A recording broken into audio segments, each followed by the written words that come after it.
لیکن حضرت سعدی رحمت اللہ علیہ فرماتے ہیں کبھی کبھی سچی بات جو ہے یہ آگ پیدا کر دیتی ہے، تو اس سے بھی آدمی کو پرہیز چاہیے، اس سے بھی آدمی کو رکنا چاہیے۔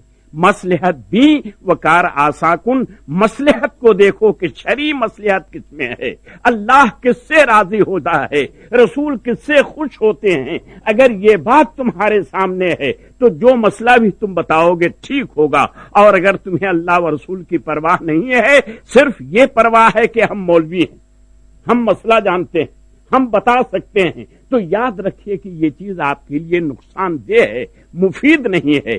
اللہ کے پیارے حبیب صلی اللہ علیہ وسلم فرماتے ہیں کہ جس نے بھول کر رمضان کے دنوں میں کھا لیا تو اس کو چاہیے کہ اپنا روزہ مکمل کرے۔ کیوں؟ اس لیے کہ اس کو اللہ نے کھلایا ہے، اللہ نے اس کو پلایا ہے، اور جب اللہ نے کھلایا پلایا تو اس کا روزہ ٹوٹا نہیں۔ جس کو اللہ کھلاتا پلاتا ہے اس کا روزہ نہیں ٹوٹتا ہے۔ تو اللہ تعالیٰ ہمیں اور آپ کو صحیح روزہ رکھنے کی توفیق عطا فرمائے۔ وصلی اللہ تعالی علی خیر خلقہ سیدنا و مولانا محمد وعلی آلہ واصحابہ اجمعین برحمتک یا ارحم الراحمین۔ حبیبی یا رسول اللہ اغثنی یا رسول اللہ